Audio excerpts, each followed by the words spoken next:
વક્રતુંડ મહાકાય સૂર્યકોટિ સમપ્રભ નિર્વિઘ્નમ કુરુ મે દેવ સર્વકાર્યેષુ સર્વદા. ગણપતિ બપ્પા મોર્યા ઘીમાં લાડુ ચોર્યા. ગુજરાત દેશ અને વિદેશમાં આજથી 10 દિવસ સુધી આ જ નાદ સાંભળવા મળશે. ઘેર ઘેર અને સોસાયટીઓના પંડાલમાં દુઃખ હરતા સુખ કરતા ગણપતિ બાપ્પાનું આગમન થશે.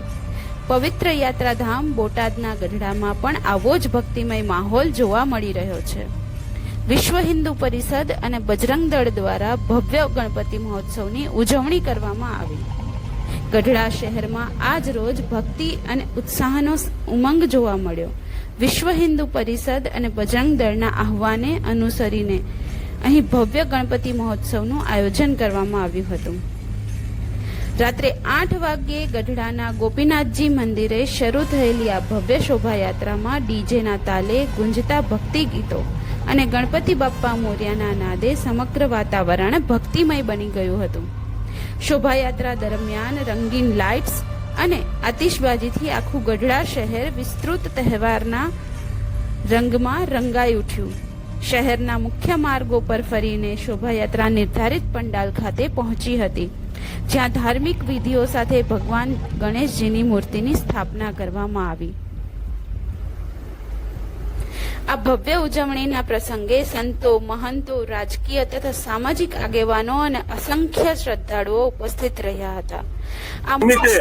ભગવાન શ્રી ગણેશનું આ ગોપીનાથજી દેવ મંદિરથી આગમન કરવામાં આવી રહ્યું છે, ત્યારે સંતો, મહંતો, ગામના સામાજિક રાજકીય આગેવાનો તેમજ ગઢપુરની ધર્મપ્રેમી જનતા આ બહોળી સંખ્યામાં આ આગમનમાં જોડાય છે. ત્યારે 5 કાર્તિકે દાદાને પંડાલની અંદર બિરાજમાન કરવાના છે.